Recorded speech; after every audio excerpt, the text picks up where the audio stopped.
सर्वेभ्यो नमो नमः सर्वेषां हार्दं स्वागतम्।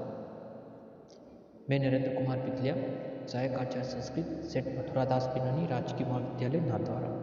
आज हम तृतीय वर्ष संस्कृत के प्रथम प्रश्न पत्र वैदिक व लौकिक काव्य एवं गद्य के अंतर्गत महाकवि भारवी विरचितम किरातार्जुनीय महाकाव्य के प्रथम सर्ग के 40, 41 और 42वें श्लोक का अध्ययन करेंगे। सबसे पहले हम 40वें श्लोक को देखते हैं।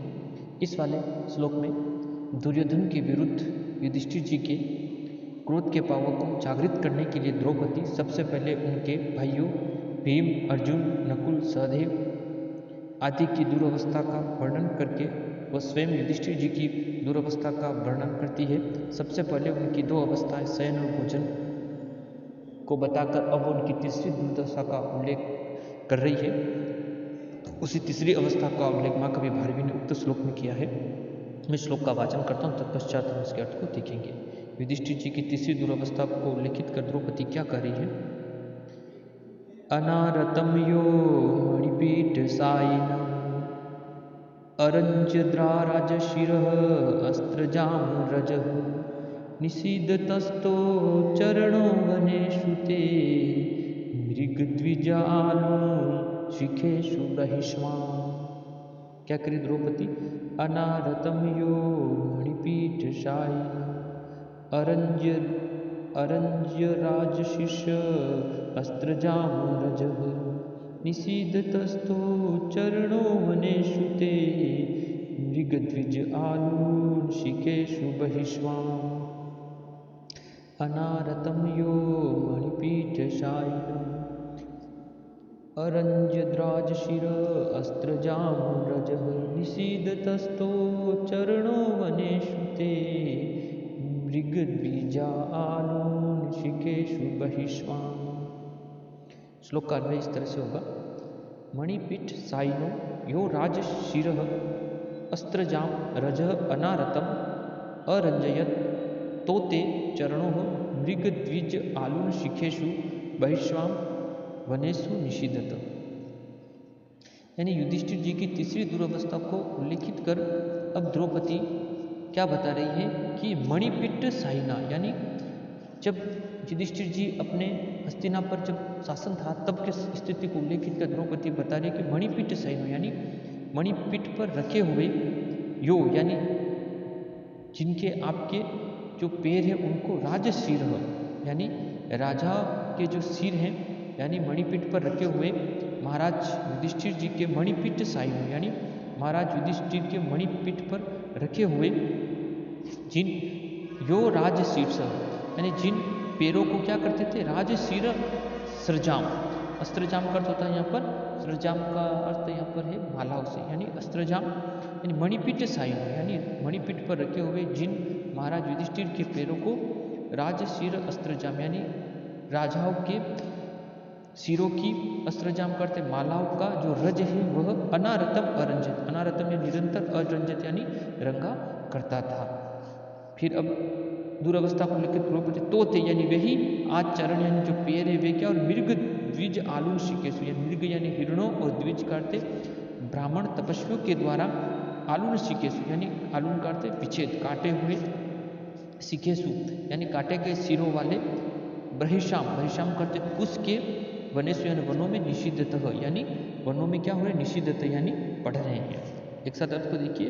मणिपीठ साइनो यानी जिन युधिष्ठिर के मणिपीठ पर साइनो यानी रखे हुए ये यानी जो राज पैर थे उनके वे राजशीर अस्त्रजाम यानी राजाओं के सिरों की मालाओं का अस्त्रजाम रज यानी मालाओं का रज यानी पराग अनारतम निरंतर अरंजयत यानी उसको निरंतर क्या करता था रंगा करता था। तोते चरणों आज वही जो चरण है मृग द्विज आलून शिकेशु यानी मृग यानी हिरण और द्विज करते ब्राह्मणों के आलून शिकेशु यानी तपस्वियों के द्वारा काटा गए सिरों वाले बरिष्ठाम यानी पुष्पों के वनेशु यानी वनों में निषिद्ध यानी पढ़ रहे हैं। यानी द्रौपदी कह रही कि हे महाराज जब आप राज्यसभा में बैठकर पैरों की मणियों के बैठकर जब आप अपने पैरों की मणियों के बने हुए पीठ पर अपने पैर रखा करते थे उस समय आपके अधीनस्थ राजा आपको प्रणाम किया करते थे। राजाओं के मस्तक पर धारण की हुई मालाओं का पराग आपके पैरों पर गिर जाता और उससे आपके पैर रंग जाते थे। इस तरह से अधीनस्थ राजाओं के प्रणाम करने से उनके सिर पर जो मालाओं का जो पराग था युधिष्ठिर के पैरों को छूने से उनके पैर रंग जाते थे। परंतु अब उनकी दुरावस्था को बताते हुए द्रौपदी कह रही है कि अब आपको वनों में घूमना पड़ रहा है। इन वनों में नकुली कुशाएं उगी हुई है जो हिरणियों के द्वारा चलने के कारण और तपस्वियों के द्वारा काटे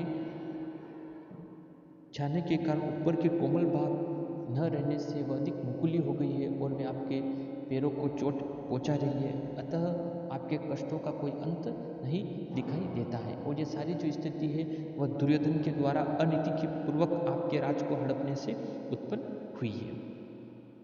विषम परिकर अलंकार की छठा साथ में वसंत छंद इस उक्त श्लोक में विद्यमान है। महाकवि भारवी के कहने का तात्पर्य है कि वनों में रहना अत्यधिक कष्ट का कारण होता है। जिसको वहां रहने का अभ्यास नहीं है वे कष्ट का अत्यधिक अनुभव करते हैं। एक साथ अर्थ को वापस देखिए, वाचन करते हैं और एक बार अर्थ को पुनः देते हैं। क्या कह रही है द्रौपदी? अनारतम यो मणिपीठ शायिनो अरंजद्राज शिर अस्त्र जाम रज निषीदतस्तो चरणो वनेषु ते मृगद्विज आलून शिखेषु ब्रहिषाम। मणिपीठ साइन यानी मणिपीठ पर शयन यानी रखे हुए हे युधिष्ठिर, आपके यो राजशीर यानी आपके जिन पैरों को राजशीर अस्त्रजाम यानी राजाओं की मालाओं का रज अनारतम निरंतर अरंजित यानी जिसको निरंतर रंगा करता था तो ते चरण आज वही चरण मृग यानी हिरण द्विज द्विज कर तो ब्राह्मणों के आलून सिकेशु यानी उनके काटे गए सिरों वाले बहिष्ठाम यानी कुशों के अग्रभाग में वनेशु निश्चित यानी वही पैर आज आपके उन कुशों के वनों में पड़ रहे हैं। नमो नमः। आज हम तृतीय वर्ष संस्कृत के प्रथम प्रश्न पत्र वैदिक व लौकिक काव्य एवं गद्य के अंतर्गत महाकवि भारवी विरचितम किरातार्जुनीय महाकाव्य के प्रथम सर्ग के 41वें श्लोक का अध्ययन करेंगे। इस वाले श्लोक में दुर्योधन के विरुद्ध युधिष्ठिर जी के भावों को जागृत करती हुई द्रौपदी कह रही है कि हे राजन, इस प्रकार आपके छोटे भाइयों और स्वयं आपकी इस दुर्योधन के कारण ही वनों में यह इस प्रकार की दुर्अवस्था हो रही है। आपकी इस दशा के शत्रुओं द्वारा किए जाने के कारण ही मुझे अत्यधिक पीड़ा हो रही है। तो उन्हीं भावों का उल्लेख इस उक्त श्लोक में किया गया है। मैं श्लोक का वाचन करता हूँ, तत्पश्चात हम इसके अर्थ को देखेंगे। युधिष्ठिर जी की दुर्दशा को देखकर द्रौपदी युधिष्ठिर जी के सामने अपने भावों को उद्घाटित करते हुए क्या कह रही है? द्विषी निमिता यदिदयं दशा तत् समूलम उन्मूलयत्विमे मन परेर पर्यासित वीर्य संपदा पराभवो अप्यु उत्सव एव मानिनाम्। द्विषन्निमिता यदि द्वयं दशा तत् समूलम उन्मूलयत्विमे मन परेर पर्यासित वीर्य संपदा पराभवो अप्युत्सव एव मानिनाम्। द्विषनिमिता यद्द्वयं दशा तत् समूल उन्मूलयत्विमे मनः परेर पर्यासित वीर्य संपदा पराभवो अप्य उत्सव एव मानिनाम्। परीक्षा उपयोगी श्लोक है, परीक्षा में पूछा भी जाता है। एक बार पुनः इसके वाचन को देखते हैं। द्विषन्निमिता यद्द्वयं दशा तत् समूलम उन्मूलयत्विमे मनः परेर पर्यासित वीर्य संपदा पराभवो अप्य उत्सव एव मानिनाम्। श्लोक का अन्वय इस तरह से होगा। यत इयम दशा द्विष निमिता तत् तथा मे मनः समूलनम उन्मूलयति इव परे अपर्यासित वीर्य संपदाम मानिनाम पराभव अपि उत्सव एव। यत इयम दशा यानी हे महाराज युधिष्ठिर जी, यत इयम दशा द्विष निमिता यानी हे महाराज यत इयम दशा यानी आपकी जो इस समय जो दुर्दशा हो रही है, जो बुरी अवस्था हो रही है, वह द्विष निमिता द्वेष रखने वाले यानी देश भाव रखने वाले यानी शत्रुओं के द्वारा निमिता या निमित्त की गई है, उनके द्वारा उत्पन्न की गई है। इस कारण से ततः में मन, इसलिए मेरा जो मन है वह क्या हो रहा, मैं मन समूलम उन्मूल्यति इव, यानी इसीलिए यह मेरे मन को क्या करे, समूलम उन्मूल्यति इव, यानी मेरे मन को मानो जड़ से उन्मूलित कर रही है। फिर कह रहे परे अपर्यासित विजय संपदा, यानी जिसके सूर्य की अपर्यासित विजय संपदा, यानी जिसके सूर्य की संपत्ति को शत्रु समाप्त नहीं कर सके, मानी नाम, यानी उन स्वाभिमानी व्यक्तियों की पराभव भी उत्सव एवं, यानी उनकी पराजय भी क्या होती है, उत्सव एवं, यानी उत्सव का कारण होती है, हर्ष का कारण होती है। एक साथ अर्थ को देखिए क्या कह रहे द्रौपदी, यत इयम दशा, यानी हे महाराज आपकी यह जो दशा यानी जो अवस्था है वह द्विष निमित्ता, यानी शत्रु के द्वारा उत्पन्न की गई है। इस कारण से ततः मैं मन समूलम उन्मूल्यति, इस कारण से मेरे मन को मानो क्या करी है, जड़ से उन्मूलित कर रही है। परे अपर्यासित विजय संपदा, यानी जिसके सूर्य की संपत्ति को मानी नाम, यानी स्वाभिमानी व्यक्ति समाप्त नहीं कर सके, ऐसे व्यक्ति विशेष की पराभव भी उत्सव, यानी उनकी पराजय भी हर्ष का कारण होती है। यानी द्रौपदी के कहने का तात्पर्य है कि सभी प्राणियों पर विपत्ति का आना स्वाभाविक है, मानव जीवन का चक्र है। मानव जीवन में सुख और दुख का चक्र निरंतर चलता रहता है। महाकवि भास ने भी स्वप्नवास दत्त में बताया है कि चकार पंक्ति रिव गच्छति भाग्य पंक्ति, यानी भाग्य चक्र की जो रेखा है वह रथ चक्र की अर्रे की भांति चलती रहती है। जीवन में सुख और दुख का चक्र निरंतर चलता रहता है। इसीलिए द्रौपदी करी है कि सभी प्राणियों के जीवन काल में विपत्ति आना स्वाभाविक है, तथापि हम पर यह विपत्ति स्वाभाविक रूप से नहीं आई है। यदि स्वाभाविक रूप से आई होती तो द्रौपदी कह रही है कि मेरे मन को इतना कष्ट नहीं होता। यह विपत्ति हम पर शत्रुजनों के द्वारा लाई गई है और आपने कायरतावश इसका प्रतिकार नहीं किया है, इसीलिए मेरे मन में अधिक पीड़ा है। युद्ध में हारना और जीतना तो शत्रुओं के लिए होता ही रहता है। यदि पराक्रम को प्रदर्शित करते हुए अगर आप हार जाते तो इसमें अधिक कोई शोक की बात नहीं थी, परंतु आपने पुरुष चिंता के कारण होने वाली पराजय तीव्र दुख का कारण होती है। यानी द्रौपदी के कहने का तात्पर्य है कि हे महाराज, अगर आप दुर्योधन से युद्ध करते हुए अगर पराजय भी हो जाते तो कोई इतना दुख की बात नहीं थी, लेकिन आप करने योग्य कोई उपाय नहीं कर रहे और वह अनीति के द्वारा दुर्योधन अपने शासन का संचालन कर रहा है और अपने राज्य को हड़प लिया है। जुए में उसने छल के द्वारा अपने राज्य पर शासन किया। अतः आपके द्वारा इस तरह से चुपचाप रहना आप जैसे स्वाभिमानी व्यक्तियों को, राजसी व्यक्तियों को सुशोभित नहीं करता है। इस तरह से इस वाले श्लोक में उत्प्रेक्षा और अर्थांतर न्यास अलंकार की छटा, साथ में वसंत छंद इस वाले श्लोक में विद्यमान है। माँ कवि भारवी का इस उक्त श्लोक में कहने का तात्पर्य है कि क्षत्रिय जनों का धर्म वीरतापूर्वक युद्ध करना है। पौरुष का प्रदर्शन करते हुए उनका पराजित हो जाना भी दुखद नहीं होता है, जितना कि कायरतापूर्वक पलायन कर जाना होता है। एक बार पूरे श्लोक का वाचन कर इसके अर्थ को देखते हैं। परीक्षा उपयोगी श्लोक ही पूछा भी जाता है।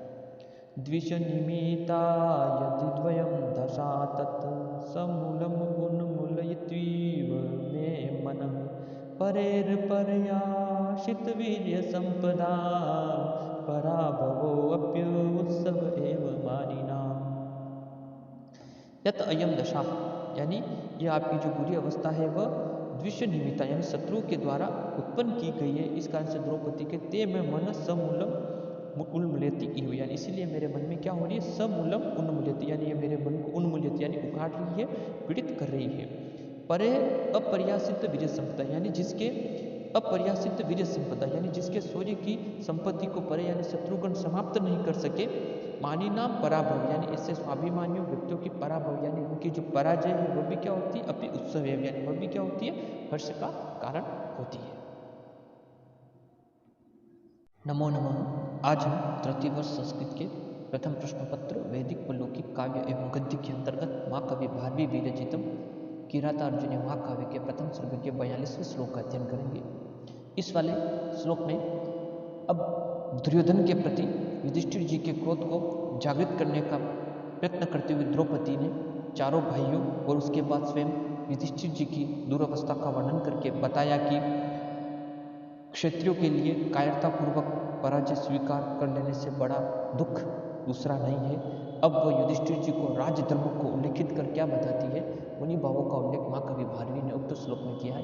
मैं श्लोक का वाचन करता हूँ, तत्पश्चात हम इसके अर्थ को देखेंगे। द्रौपदी राज्य धर्म को उल्लेखित कर युधिष्ठिर जी को क्या करेंगे, विहाय शांति निपदाम तत्पुनः प्रसिद्ध संदेहि वदाय विदुषाम् व्रजन्ति शत्रून् वधूये निष्पृहा समेन सिद्धिं मुनियो न ब्रवीतः। विहाय शांतिं निपदाम तत्पुनः प्रसिद्ध संदेहि वदाय तत्पुनः।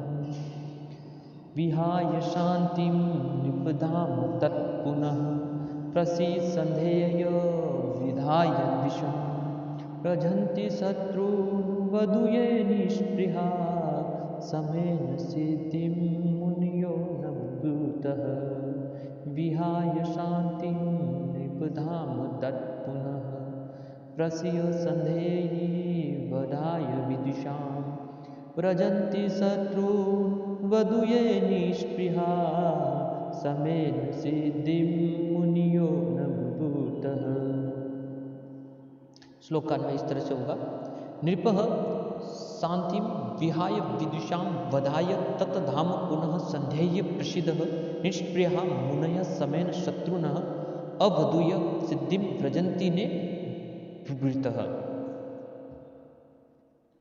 नृपः यानी हे राजा युधिष्ठिर, शांति विहाय यानी विहाय करते छोड़ना, यानी अब आप शांति को छोड़कर विदिशा यानी शत्रु का वधा यानी वध यानी शत्रु का वध करने के लिए अब आप क्या कीजिए, तैयार हो जाइए। तत् धाम पुनः संध्येय यानी धाम का अर्थ होता है उस उनका वध करने के लिए अब आप पुनः क्या करिए, उस तेज को पुनः आप स्वीकार कर लीजिए जो तेज आपका पहले था। तत् धाम पुनः संध्येय यानी उसको आप स्वीकार प्रसिद्ध यानी स्वीकार कर लीजिए। प्रसिद्धि यानी अब आप प्रसन्न हो जाइए। निष्प्रिया मुनय, निष्प्रिया यानी निष्प्रया यानी जिनके मन में किसी प्रकार की कोई कामनाएं नहीं रहे, सारी कामनाओं जो छोड़ दे। निष्प्रया मुनय यानी कामनाओं से रहित मुनय यानी मुनिजन समेन यानी सम आदि गुणों से शत्रुन अवध यानी शत्रुओं को जीतकर क्या करते, सिद्धिम व्रजंती न ब्रुवृतः यानी मुनिजन जो होते वे सम आदि कामनाओं से के गुणों से सिद्धिम यानी शत्रुओं को क्या करते, जीतकर अपने कार्य को संपादित करते। वह कामनाओं से जीतकर काम अवधु यानी उसको जीतकर अपनी कामनाओं से वे सफलता को प्राप्त कर रहे थे। परंतु सिद्धिम व्रजंती ने ब्रुवृतः, परंतु राजा के लिए इस प्रकार से शांति को स्वीकार कर व्रजंती न ब्रुवृत यानी इस प्रकार से राजा के द्वारा शांति को प्राप्त करके इस प्रकार से सफलता प्राप्त नहीं की जा सकती, इस प्रकार से सफलता प्राप्त नहीं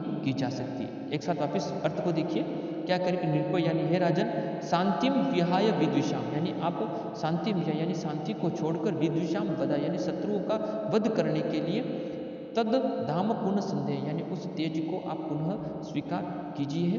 प्रसिद्ध यानी आप प्रसन्न हो जाइए। निष्प्रया यानी कामनाओं से रहित मुनिया समेन यानी मुनिजन समेन यानी सम आदि गुणों के द्वारा शत्रुन अवध यानी शत्रु को जीतकर सफलता प्राप्त करते, परंतु व्रजंती न ब्रुवृतः यानी जो राजा होता है वह इस प्रकार से सम आदि के द्वारा शांति आदि के द्वारा सफलता प्राप्त नहीं कर सकता।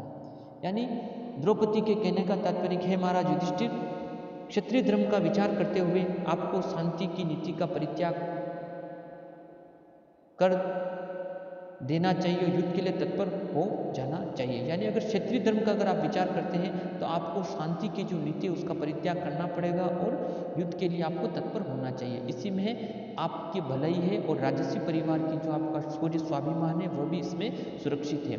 यह तो मुनियों का काम है कि वे अपकार करने वाले व्यक्ति के प्रति भी शांति और स्नेह का व्यवहार करते हैं। राजाओं का कार्य तो पुरुष का प्रदर्शन करते हुए शत्रु का नष्ट कर देना होता है। यानी द्रौपदी के कहने का तात्पर्य है कि राजन व्यक्ति शांति का त्याग नहीं कर सकते हैं। शांति का परित्याग करना के कारण से वे क्या कर सकते हैं, अगर शांत स्वभाव के राजा व्यक्ति रहेंगे तो उनके राज्य पर अन्य राजा अधिकार कर लेंगे। तो शांति का जो धर्म है वह मुनिजनों के लिए है। मुनिजन शांति और स्नेह के द्वारा अन्य व्यक्तियों को क्षमा कर देते हैं, पर राजा का एक ही काम है, क्षत्रिय धर्म का निर्वाह करते हुए अपने पौरुष का प्रदर्शन करना होता है।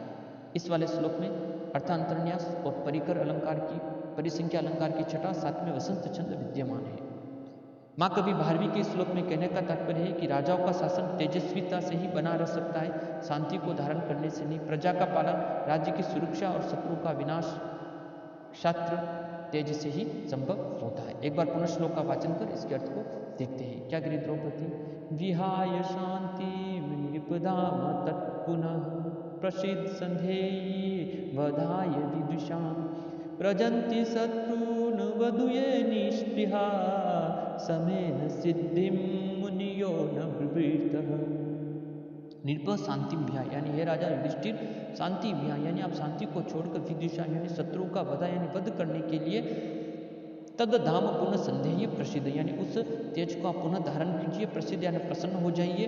निष्प्रिया मुनिया समय शत्रुन अवध, निष्प्रिय यानी कामनाओं से रहित मुनि यानी मुनि समय यानी सांत्रिक के द्वारा शत्रुन अवध यानी शत्रु को जीतकर सिद्धि यानी सिद्धि को प्राप्त करते हैं। परंतु व्रजंती न ब्रव्रत, लेकिन राजा लोग इस प्रकार से शांति को प्राप्त नहीं कर सकते, शांति के द्वारा सफलता प्राप्त नहीं कर सकते। उनको तो क्षत्रिय धर्म का पालन करते हुए अपने पौरुष का प्रदर्शन करना ही होता है। धन्यवाद।